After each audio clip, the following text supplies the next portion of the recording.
हितैषी बन रहे ब्राह्मण लोग, इतनी क्रूरता ये लोग की है कि ये लोग क्रूरता की हद पार कर दी है। ब्राह्मणों ने तो यहाँ तक कि बुद्ध और शंकराचार्य को भी नहीं छोड़ा। भगवान बुद्ध पूरी दुनिया के नेता हैं, ये लोग यहीं सिमट के रह गए, काशी मथुरा अयोध्या में ही सिमट के रह गए, बनारस में। भगवान बुद्ध पूरी दुनिया के नेता बन गए, लेकिन इन्होंने उनको भी नहीं छोड़ा, उनके साथ भी घात किया, शंकराचार्य के साथ घात किया ब्राह्मणों ने। ये किसके हैं ये? और आज कितने बड़े बन रहे हैं तुलसीदास के हितैषी ब्राह्मण लोग। मैं तुलसीदास जी को बचाने निकला हूँ, तुलसीदास को बचाने मत निकलिए, तुलसीदास काफी है, कोई नहीं कुछ कर सकता, कुछ नहीं हिला सकता उनके चरित्र को। ब्राह्मणी ने उन्होंने साफ साफ लिखा कि ब्राह्मण का ताड़ना का मतलब ध्यान देना, या कोई ऐसी बात जो छुपी हो उसको, गुड़ बातें, छुपी बात को भी जान लेना, या किसी के अंदाज से भांप लेना या लख लेना। अब जाएंगे अवधि में तो अक्सर लोग कब ऐसे हम लखत रहा तुम्हें, ऐसे करके बोलेंगे, कब ऐसा ताड़त रहा तुम्हें। वहां लोग लड़की भी देखने जाते हैं, क्या लड़की ताड़ने जा रहे हैं। ताड़ने का मतलब देखना, देखना का मतलब क्या देखना, ताड़ना का मतलब उसको पीटना, तो पीटे थोड़ी जा करे, तो उसके अंदर जो छुपा है अवगुण या गुण जो छुपे हैं उसके बारे में, उस गुण बात को भी वो जान जाएंगे। तो ताड़ना का अर्थ अवधि में ये दिखाया गया, साफ साफ लिखा गया अवधि में। अवधि में जब जाएंगे तो वहां ताड़ना देती है, तो उनके व्यवहार को समझना, उनको ताड़ना, नारी के बारे में जानना बहुत जरूरी है। अब आता है कि शुद्ध पिछड़ी जाति या भी नेता जो ज्ञान पेल रहे हैं आकर के कि पिछड़ी जाति या क्या क्या, पिछड़ी जाति उन्होंने सभी सकल को कहा है, सभी नारियों को कहा है, चाहे क्षत्रिय, चाहे वैश्य, चाहे शूद्र। तो उन्होंने कहा कि नारी को जानना बहुत जरूरी है, नारी की भावनाएं बहुत कोमल होती हैं, तो उनके बारे में पहले ताड़ लीजिए, उनके बारे में जान लीजिए। साथियों नमस्कार, आप सभी का हमारे YouTube चैनल मधुशाला में, मधुशाला तथागत रविंद्र चौहान बाई हिंदी साहित्य शिक्षण केंद्र में स्वागत, अभिनंदन है। आज मैं आप सभी के लिए एक विशेष विषय लाया हूँ, जिसका प्रसंग है, यानी कि प्रकरण है राजनीतिक। राजनीति कौन? धर्म की राजनीति। धर्म की राजनीति कितनी खतरनाक होती है इसका अंदाजा लगा सकते हैं। अभी उत्तर प्रदेश और बिहार में देख रहे हैं तुलसीदास दुबे जी के ऊपर कितनी खतरनाक राजनीति चल रही है। इस धर्म की राजनीति में ये नहीं कि केवल पिछड़ा समाज के या दलित समाज के, बल्कि ब्राह्मण, क्षत्रिय, वैश्य, शूद्र, चारों समाज के नेता तुलसीदास दुबे जी पे, यानी कि धर्म पे राजनीति कर रहे हैं। इन चारों समाज के नेताओं को तुलसीदास दुबे यानी कि धर्म के अलावा कोई भारत में समस्या नहीं दिख रही है। अब देख लीजिए स्वामी प्रसाद मौर्य जी को, जब तक 5 वर्ष तक भाजपा में थे तब तक इन्हें ये नहीं समझ में आया कि तुलसीदास जी ने शूद्र भी कहा है इनको। जब ये भाजपा से बाहर निकल कर सपा में आए, चालाकी में आए कि भाजपा हार रही है, तो वहां भी हार गए। हारने के बाद जब दर दर ठोकरे खाने लगे, कोई नहीं पूछ रहा था, तब भागे भागे भागे भागे समाज के अंदर आ गए और कह रहे कि मैं शूद्र हूँ, मैं शूद्र हूँ। तुलसी दुबे ने ये कहा, तुलसी दुबे ने ये कहा, तुलसी बाबा ने ये कहा। क्या गजब की चूतिया बना रहे हैं अपने समाज को, अपने समाज का ये बार बार सौदा करते हैं। आज आए हैं यहाँ, कल फिर जाकर वही सौदा करेंगे। अरे मौर्य जी, आपके पास बहुत सारी समस्याएं थी। चाहे अखिलेश यादव भी कह रहे हैं मैं शूद्र हूँ, अखिलेश यादव को भी मैं भर्त्सना कर रहा हूँ कि आपसे मैं क्षमा भी चाहता हूँ, आप बड़े नेता हैं, लेकिन आप लोगों को ये नहीं समझ में आया जब 10% आरक्षण लागू हो रहा था, कितना अवैध था। आप कितने दिन भारत बंद किए, कितने दिन रोड पे आए, कितनी लाठियां खाए, जेल भरो आंदोलन आपने किया, एक भी दिन नहीं किया आप लोगों ने। बल्कि आप यही के सांसद विधायक जाकर के वहां सिग्नेचर कर दिए कि चलो 10% आरक्षण दिया जाता है। ओबीसी भी अभी अच्छा हुआ, अत्याचार हुआ। दूसरा अत्याचार हुआ कि 69,000 शिक्षक भर्ती हुई थी, इसमें लगभग 15 से 20,000 सीटें लगभग यही कोर्ट में सरकार जबकि हार चुकी है, ये प्रमाणित भी हो चुका है कि सरकार ने गलत किया है। 27% आरक्षण की जगह 3 से 4% आरक्षण दिया है ओबीसी को। तब कभी भी स्वामी प्रसाद मौर्य को कभी नहीं समझ में आया कि मेरे ओबीसी समाज पे अत्याचार हो रहा है। लड़के लखनऊ में धरना खाए, धरना किए, लाठी खाए, जेल में रहे, उसी जाड़े में कपकपाती कड़कड़ाती धूप ठंड में लड़के लखनऊ में धरना देते देते कितने लड़कों का हाथ पांव तोड़ दिया गया मार करके, लेकिन कभी भी कोई नेता रोड पे नहीं आया, कोई भी जेल भरो आंदोलन नहीं किया। हाँ, और आज तुलसी दुबे जी के एक श्लोक पा गए, पद पा गए, उस पर आगे राजनीति कर रहे हैं। धर्म के नाम पर शॉर्टकट में नेता बनना शुरू कर दिए, हम सीधे लखनऊ में दिल्ली में सरकार बनाएंगे। अरे आपको राजनीति करना तो बहुत मुद्दा है, आपके पास बहुत मुद्दा है। 69,000 शिक्षक भर्ती में जो लड़के हैं वो कोर्ट में जीत गए हैं, जाइए कोर्ट में, अब कहिए इस बात को कि सरकार ने ये गलत किया है, और जल्दी से जल्दी इतना धरना दीजिए कि 10-15 दिन के अंदर लड़कों को नियुक्ति मिल जाए। ये भी कर सकते हैं। आपके सामने महँगाई है, इतनी महँगाई, ज़बरदस्त महँगाई बढ़ गई है। तेल, सरसों का तेल 100 की जगह 200 रुपए लीटर, तेल 70 से 100 रुपया हो गया।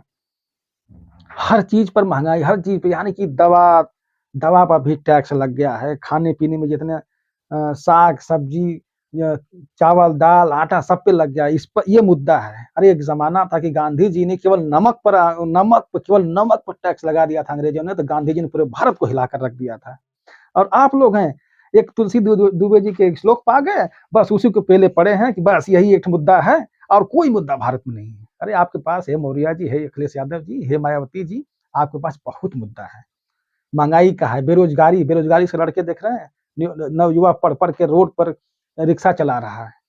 ये मुद्दा उठाइए सरकार के सामने। शिक्षक भर्ती का मुद्दा उठाइए, सरकार नंगा हो जाएगी। आपके सामने अमीरी और गरीबी का जो फासला बढ़ता जा रहा है, इस पर उठा सकते हैं मुद्दा। भारत का रुपया गिर रहा है, कितना खतरनाक गिर रहा है, इस पर मुद्दा उठा सकते हैं। चीन ने भारत पर कब्जा कर लिया, देख रहे हैं, 300 किलोमीटर में गांव बना लिया है। ये मुद्दा है, इस पे उठाइए। तमाम तरह के मुद्दे हैं आपके साथ। महंगाई है, बेरोजगारी है, अशिक्षा है, हॉस्पिटल में देख रहे हैं कितनी अव्यवस्था फैली है, जगह जगह हत्याएं हो रही हैं, बलात्कार हो रहे हैं। तमाम तरह के मुद्दे हैं, जब उठा सकते हैं आप, राजनीति में आ सकते हैं। आप ओबीसी समाज के प्रति सहानुभूति पा सकते हैं, उनके नेता बन सकते हैं, लेकिन बनना तो है आपको नेता। शॉर्टकट में नेता बन रहे हैं और तुलसीदास जी को विरोध कर करके सोच रहे हैं कि रातों रात नेता बन जाए। और वही देखिए, ब्राह्मण समाज और क्षत्रिय समाज की भी मैं बर्तरफा कर रहा हूँ। ये जो ब्राह्मण और क्षत्रिय समाज है, ये बहुत स्वार्थी समाज है। इस मुद्दे पर देखिए, इस मुद्दे, भले ही अलग बात हो, क्षमा चाहूंगा अगर कुछ किसी को धक्का लगे, तो इस मुद्दे पर जो तुलसी प्रकरण है कि पशु नारी, शूद्र नारी, ढोल गंवार शूद्र पशु नारी, ताड़न के अधिकारी मुद्दे पर आप भी बहुत जबरदस्त तुलसीदास जी के हिमायती बन रहे हैं। तो आप, लगता है कि ब्राह्मणों को लगता है कि इनसे बड़ा, क्षत्रियों को लगता है कि इनसे बड़ा कोई तुलसीदास का हितैषी हो ही नहीं सकता। जबकि सच्चाई तो ये है कि इनसे बड़ा कोई अत्याचारी नहीं हो सकता। तुलसीदास पर, तुलसी बाबा पर सबसे ज्यादा अत्याचार अगर कोई किया है, वो ब्राह्मण समाज ने किया है।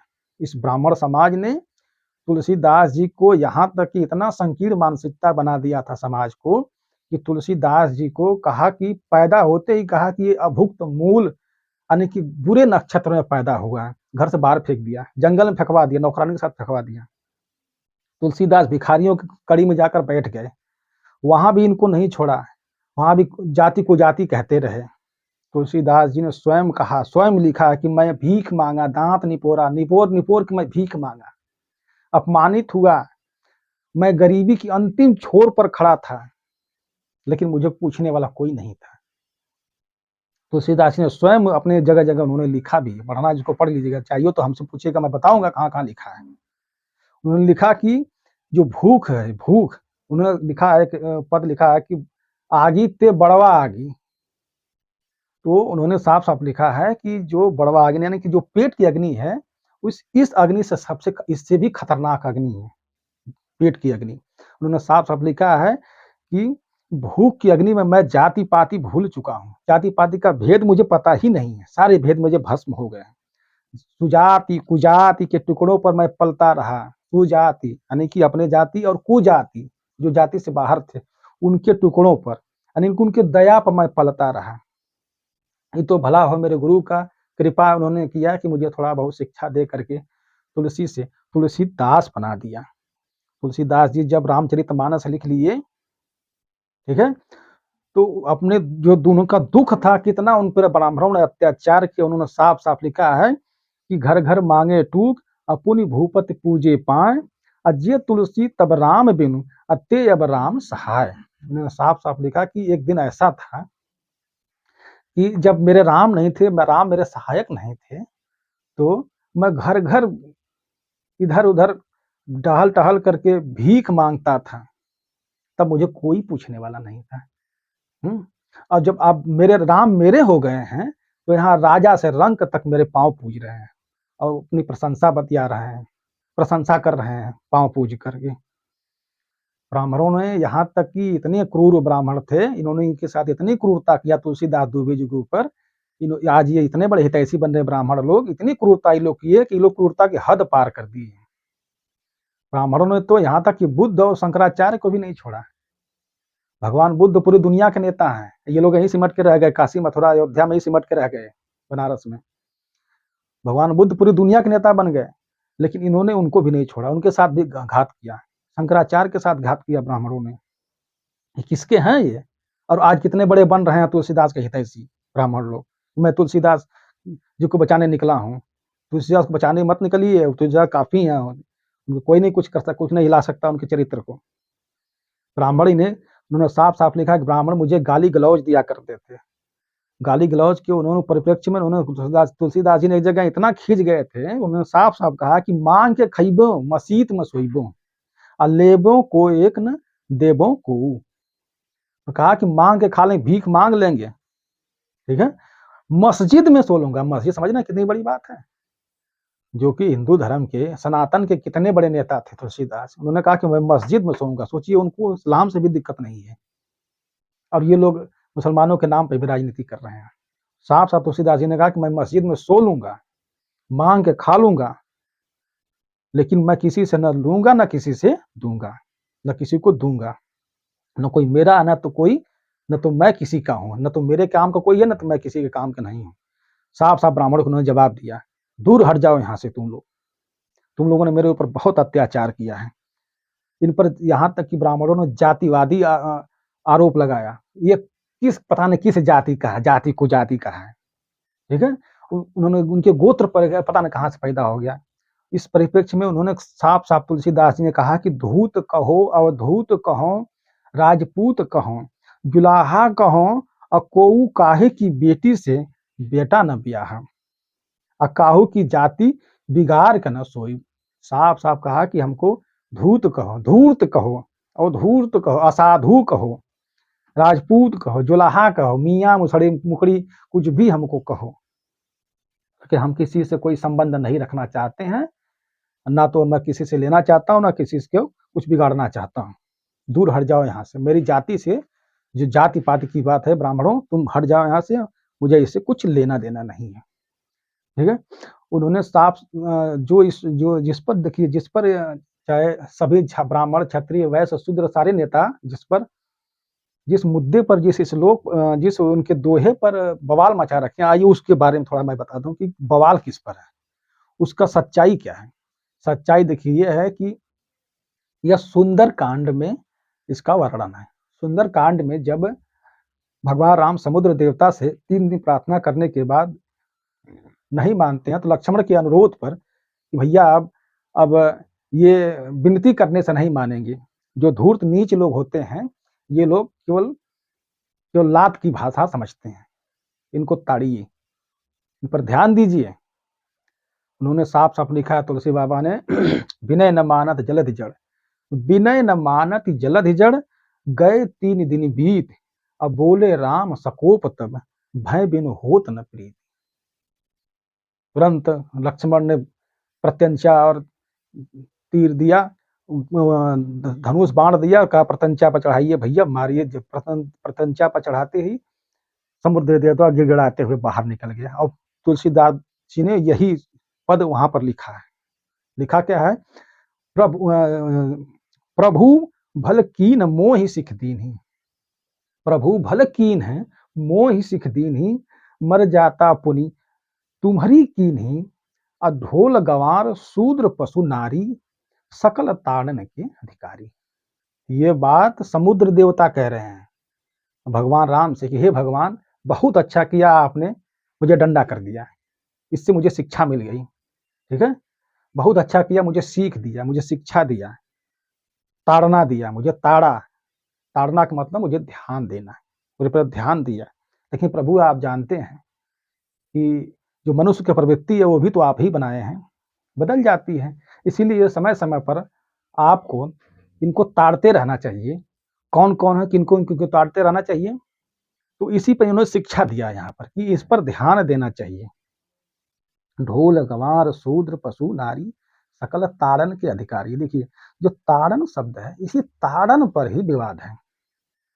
अब देखिए, कई लोग ताड़न को संस्कृत से जोड़ रहे हैं, तत्सम शब्दों से जोड़ रहे हैं, जबकि ये संस्कृत शब्द नहीं है, बल्कि ये अवधि शब्द में इसका अलग अर्थ होता है। ये ताड़न जो होता है, ये संस्कृत में तो आता ही है तत्सम में, लेकिन जो अवधि भाषा में जाएंगे तो ये बिगड़ा हुआ रूप है ना अवधि।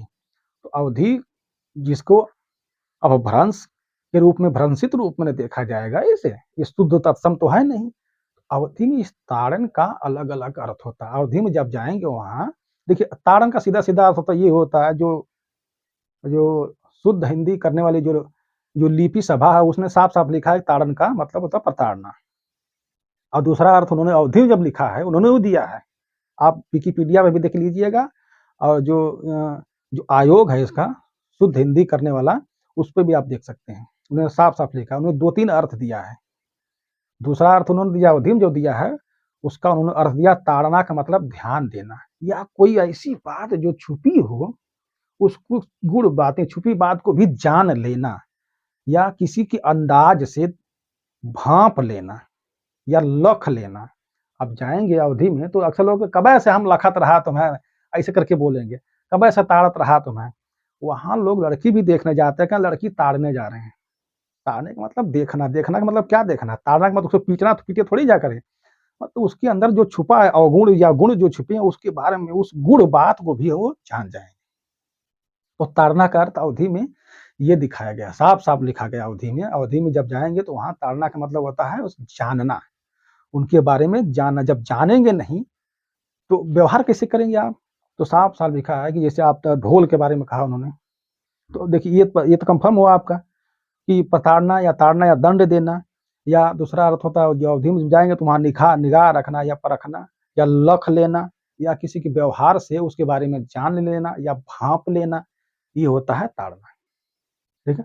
उन्होंने कहा है ढोल, ढोल क्या, कई प्रकार की ढोल होती है, अगर उसके बारे में आप नहीं जानते हैं, आप नहीं जानते ढोल के बारे में, तो आपको कितना उस पर थाप देना है नहीं पता चल पाएगा।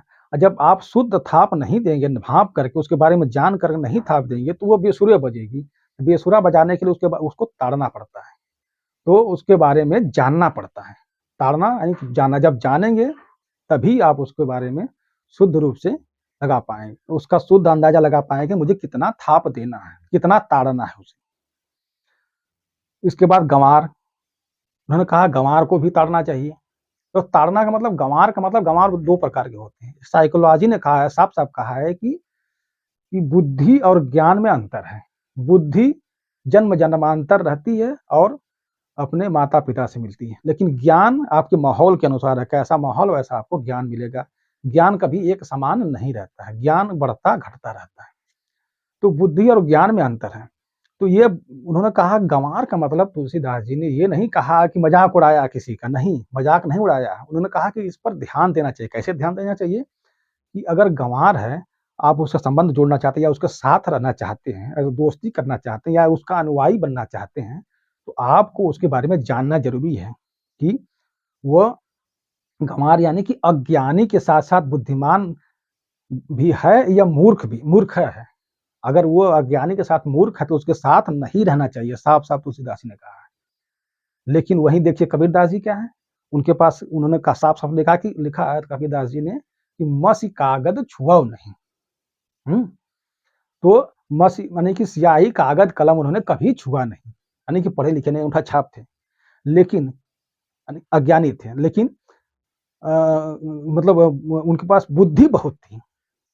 तो बुद्धि जब ज्यादा थी तो ज्ञान की बुद्धि उन्होंने खुद पैदा की।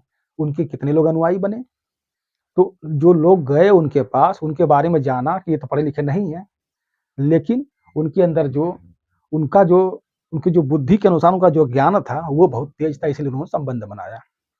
ठीक उसी तरह से उन्होंने कहा है कि गंवार को आप पहले जानिए, अब उसके साथ रहना है कि नहीं। पता चला कि गंवार के साथ साथ साला मूर्ख भी है, चूतिया भी है, आपको ले डूबेगा वो। इसलिए उसके बारे में जानना, ताड़ना, उसको ताड़ना चाहिए, उस गंवार को ताड़ना चाहिए कि ये गंवार के साथ साथ बुद्धिमान भी है या मूर्ख भी है। अगर वो गंवार के साथ साथ मूर्ख भी है तो आप उसके साथ संबंध आपको नहीं बनाना चाहिए। इसीलिए उन्होंने कहा कि इसको ताड़ लीजिए गंवार को। गँवार के साथ रहना है तो पहले उसको ताड़ लीजिए, उसके बारे में जान लीजिए, भाँप लीजिए, उसके अंदाज़ को समझ लीजिए। तो ताड़ना का मतलब इन्होंने गँवार को ये कहा है। इसके बाद पशु की बात आती है। देखिए पशु में क्या है, पशु को भी ताड़ना चाहिए, उनको उसके बारे में जानना चाहिए। पता चले कि आप सुबह-सुबह गौ माता को ले आ रहे हैं और गौ माता के मूड को समझ नहीं पाए। आज मूड खराब है मान लीजिए गौ माता का, आज वहीं बाल्टी लेके बैठे दूहने हैं, तो वहीं एक लात मारी और पसर गए वहीं पे, तब चारों पाँव ऊपर कर देंगे और उसके बाद लाठी उठा के पीटना शुरू करेंगे, यही करेंगे। लेकिन जो अच्छा ग्वाला होता है, अच्छा चरवाहा होता है ना, वो सुबह-सुबह गौ माता के सर पे हाथ फेर-फाड़ के समझ लेता है कि माता का मूड अच्छा है कि नहीं, बढ़िया से दूध दे देंगे कि नहीं। तो वो ताड़ता है उनको, उनके बारे में जानता है। उनको भी ताड़, ये नहीं कि पीटता है माता, गौ माता को पीटता नहीं, बल्कि उनके बारे में ताड़ लेता है, जान लेता है, परख लेता है, उनके अंदाज से समझ लेता है कि इस समय अंदाजा बार-बार जैसे आगे-पीछे कर रही है, पोछ-पाछ मार रही है, समझ लो कि आज गौ माता दूध नहीं देंगी। अगर नहीं जान पाए, बिना जाने ही चले गए बाल्टी रख के फटाफट दूध है तो एक लात मारेंगे, पसर जाएँगे। तो ध्यान रखिए कि पशु को भी ताड़ने की बात करें। अब आता है नारी की। नारी के बारे में भी कहा कि ताड़ना ज़रूरी है। नारी क्या होती है कि चाहे तो घर को स्वर्ग बना दे, चाहे तो घर को नरक बना दे। और ये सत्य है कि पूरी तरह से चाहे पुरुष हो चाहे स्त्री हो, बेलगाम नहीं छोड़ना चाहिए। लगाम ज़रूर होना चाहिए। ये सत्य है, चाहे स्त्री पुरुष दोनों पे होना चाहिए, नहीं तो दोनों बिगाड़ देंगे। तो खास तौर से नारी की बात इन्होंने किया, तो नारी की बात हम करें। नारी को भी ताड़ने की बात कर रहे हैं। तुलसीदास जी ने कहा कि नारी का जो मन होता है, भावनाएँ होती हैं, बड़ी कोमल होती हैं, बहुत सॉफ्ट होती हैं। वो फटाक से किसी भी उसमें आ जाती है, जो उनके मन में आया, तो वो उस पे एक्शन व्यवहार में ला देती हैं। तो उनके व्यवहार को समझना, उनको ताड़ना, नारी के बारे में जानना बहुत ज़रूरी है। अब आता है कि पिछड़ी जाति या अभी नेता लोग जो ज्ञान पेल रहे हैं आकर के कि पिछड़ी जाति या क्या-क्या, पिछड़ी जाति उन्होंने सभी सकल को कहा है, सभी नारियों को कहा है, चाहे चाहे क्षत्रिय, चाहे वैश्य, चाहे शूद्र। तो उन्होंने कहा कि नारी को जानना बहुत ज़रूरी है, नारी की भावनाएँ बहुत कोमल होती हैं। तो उनके बारे में पहले ताड़ लीजिए, उनके बारे में जान लीजिए, तब उनसे अच्छा संबंध आपका कायम हो सकता है। जैसे आप अवध में जाएँगे तो वहाँ जब लड़की भी देखने जाते हैं, तो कहते हैं लड़की ताड़न जा रहे हो, लड़की देखा लखे जा रहे हो, ताड़न जा रहे हो, लखे जा रहे हो। तो ताड़ लड़की देखने भी जा रहे हो, ताड़ना कहते हैं वहाँ पर। लड़की देखना, लड़की ताड़ना। ताड़ना का मतलब साफ-साफ है कि लड़की की जो देखने जा रहे हैं, चेहरा नहीं देखेंगे, उसके चाल-चलन के बारे में, उसके चरित्र के बारे में भी जानेंगे, उसके अंदर जो छुपा गुण बात है, उस गुण बात को भी हम जानेंगे। वो करने जा रहे हैं ताड़ने का मतलब। इस ताड़ने का अर्थ यही होता है, किसी गुण बात को जान लेना, समझ लेना, उसके अंदाज़ा से समझ लेना, उसकी भावनाओं से, व्यवहार से, बात से समझ लेना। तो जब जाएँगे लड़की से बातचीत करेंगे, ताड़ेंगे उसे, हैं? तो उसके बारे में जान लेंगे, नहीं जानेंगे लड़के से शादी करना है कि नहीं करना है। अब का कोई ऐसा कोई है धरती पर, जो लड़की के बारे में बिना जाने, उसके व्यवहार के बारे में जाने, उसके चरित्र के बारे में जाने ब्याह कर लेगा? कोई है धरती पर? कोई बता दो, चाहे किसी भी समाज का हो, चाहे महिला बता दे कि वो अपने बेटा का ब्याह करने जाएगी, तो लड़की की चाल-चलन देखेगी, नहीं देखेगी? उसके बारे में जानेगी कि नहीं जानेगी? उसी को कहा है कि नारी के बारे में जानना। तो संबंध बन गया है, शादी-ब्याह हो गया है, उसके बाद भी आपको नारी के मन को जानना है, उसको ताड़ना है, ध्यान देना है। अगर ध्यान नहीं देंगे तो संबंध अच्छे नहीं होंगे, संबंध बिगड़ जाएँगे। तो बहुत ज़बरदस्त इस पर विरोध हुआ नारी के ऊपर। नारी का विरोध कभी तुलसीदास जी ने नहीं किया है। उन्होंने कहा है कि नारी की भावना कोमल होती है, उसको जानना है, उसके बारे में ताड़ना, ध्यान देना, उसके व्यवहार से समझ जाना कि वो हमसे क्या चाहती है। जब आप समझ जाएँगे कि आपकी स्त्री, आपकी पत्नी आपसे क्या चाहती है, तो आपसे आप चाहेंगे तो उसको समन्वय बना सकते हैं, अच्छा ज्ञान दे सकते हैं। हो सकता है कोई विरोध बातें हों, नहीं बात बन पा रही हो, तो आप उसे शिक्षा दे सकते हैं, ज्ञान दे सकते हैं कि देखो ऐसा नहीं, ऐसा होता है, तुम थोड़ा भ्रम में हो। लेकिन जब जानेंगे ही नहीं तो शिक्षा क्या दें? इसीलिए उसके मन को, भावनाओं को जानिए। उन्होंने ताड़ना से मतलब जानना से कहा है कि उसके बारे में जानिए। ये नहीं कि पीटना, लाठी लेके पीटने के लिए नहीं कहा तुलसीदास जी ने। शूद्र की बात है, तो उस ज़माने में आज की कितनी पुरानी ये बात है। जो पढ़े लिखे हैं उनसे पूछिएगा, जो जो वर्ण व्यवस्था थी, जो अ, ये किस आधार पे आई थी?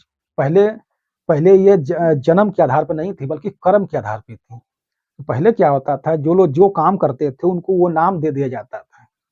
जो चोरी का काम करता था, वो चोरी, जो भिस्ती का काम करता था, भिस्ती का काम, जो तलवार बनाने का काम करता था, उसे लोहार कहा जाता था। ठीक है? तो कर्म के आधार यानी कि शूद्र का मतलब उसमें कर्मचारी, उनको कर्मचारियों को शूद्र कहा जाता था, तो काम करने वाले हुआ करते। तो कर्मचारियों को यानी कि शूद्रों में जो काम करने वाले उस पर अगर ध्यान नहीं दे, पता चला कि आपने चौकी बना के दिया तो अपने मन का बना दिया, या अपने काम पे लगाया, कुछ लोगों को ध्यान नहीं दे रहे हैं तो वो भी आपका सारा काम बेकार कर देंगे। तो इनको भी उन्होंने कहा है शूद्र का मतलब जो आज जो जाति के नाम पर ये लोग बांट रहे हैं, और अम्बेडकर जी की बात भी नहीं मान रहे हैं। उन्होंने इतना विरोध नहीं किया था, अम्बेडकर जी ने किसी का नहीं विरोध किया था। उन्होंने अपनी बात कही थी कि मुझे इससे दिक्कत है, मुझे मेरा हक चाहिए, जो करना हो आप करो। तो अम्बेडकर जी ने ये नहीं कहा था, लेकिन अब जब उस जमाने में जब जाएंगे, ये चीजें आज जोड़कर देखा जा रहा है कि हमारे ऊपर अत्याचार हुआ। तो तुलसीदास जी ने शूद्र के ऊपर अत्याचार नहीं, बल्कि बल्कि उस समय कर्मचारी दल हुआ करता था, उनके लिए उन्होंने कहा है, न कि किसी विशेष जाति के लिए कहा कि उनको डंडा लेके पीटिए। नहीं, जाति के लिए भी अगर कहा है, उसके परिप्रेक्ष्य में देखना चाहेंगे तो मतलब ये हो गया कि आप उनके बारे में जानिए, भावनाओं को समझिए, उन पर ध्यान देने की जरूरत। शूद्रों का मान लीजिए जाति की बात, चलिए, तो उन पर ध्यान देने की जरूरत है, क्योंकि ये लोग प्रताड़ित हुए हैं बहुत ज्यादा समाज में। तो इन पर ध्यान देंगे, इन पर तो इनकी समस्याओं को जब जानेंगे, तब ना इनको उसी प्रकार से इनको हक दिया जाएगा, शिक्षा दिया जाएगा। तो प्रताड़ना से मतलब जानना, ताड़ना का मतलब इनके बारे में भांपना है, इनके बारे में जानते रहना। तो तुलसीदास जी ने कर्मचारी के परिप्रेक्ष्य में कहा था, ठीक है। लेकिन आज तुलसीदास जी के नाम पर कितना जबरदस्त राजनीति की जा रही है। दोस्तों, तुलसीदास जी कभी नारी का विरोध नहीं किए थे। अगर वो विरोध करते तो उन्होंने साक्षात देवी कहा है, जगह जगह महिला को उन्होंने देवी कहा है, रामचरितमानस में देवी सीता कहा है। और वो आज जो जय श्री राम का नारा लगा रहे हैं ना लोग, जय श्री राम का नहीं, उन्होंने कहा है सीधे सीधे, सिया राम मैं सब सब जग जानी, सिया राम मैं सब जग जानी। उन्होंने चित अचित विशिष्टवाद को ध्यान दिया, विशिष्ट द्वैतवादी थे, दास्य भाव के थे। हे प्रभु, मैं तो सिया राम मैं सब जग जानता हूँ। उन्होंने माता सीता को पहले स्थान दिया, पहले सीता जी का नाम लेते थे, बाद में राम का नाम लेते थे। और आज कुछ चिंदी चोर नेता गजब का तुलसीदास जी के भी बाप बने हुए हैं, उनको भी फेल कर रहे हैं। तो उन्होंने साफ साफ कहा, इतना सम्मान दिया माता सीता को, सिया राम मैं सब जग जानी। उर्मिला का देखिए कितना अच्छा चरित्र बनाया उन्होंने। अच्छा छोड़िए, मंदोदरी का देखिए कितना अच्छा चरित्र बनाया, कितना अच्छा चरित्र दिखाया है रामचरितमानस में, कितना अच्छा सम्मान से किया है। यहाँ तक कि हनुमान जी जब गए थे लंका, तो उन्होंने त्रिजटा को माता कह के पुकारा है। वहाँ एक माया नाम की स्त्री जो कि सीता जी के सेवा में रहती थी, उसको भी कितना सम्मान देखिए दिया गया है, कहीं भी अपमानित नहीं किया इन्होंने। सबरी का सम्मान देखिए कितना कितना सम्मान से वर्णन किया गया है। आप वहीं देखेंगे निषाद राज के बारे में भी प्रकरण सुन ही सकते हैं। इन्होंने कभी भी इस तरह का काम नहीं किया। एक मुद्दा है जो खटकता है, संबुक जो मुद्दा है, इस पर कहीं न कहीं राम जी गलत किए हैं, या हो सकता है कि ये ब्राह्मणों की चाल हो बदनाम करने की कहीं न कहीं। जब ये ब्राह्मण क्षत्रियों को भी नहीं हुए, जो क्षत्रिय लोग बनते हैं ना, ब्राह्मण ने क्षत्रियों को भी चूतिया बना करके केवल मलाई काटने की कोशिश किया है। उस पर मैं कोई विवाद नहीं करना चाहूँगा। मैं यही कहूँगा कि सभी ब्राह्मण, क्षत्रिय, वैश्य, शूद्र तुलसीदास जी को बदनाम करना बंद कर दिए। तुलसीदास जी सही थे, उन्होंने सारे समाज को लात मार दिया था, उन्होंने साफ-साफ कहा था कि तुम लोग किसी काम के नहीं हो, मैं तुम्हारे किसी काम का नहीं हूँ, तुम दूर हटो यहाँ से, मैं भीख मांग के खा लूँगा, मस्जिद में सो लूँगा, लेकिन तुम्हारे पास नहीं आऊँगा।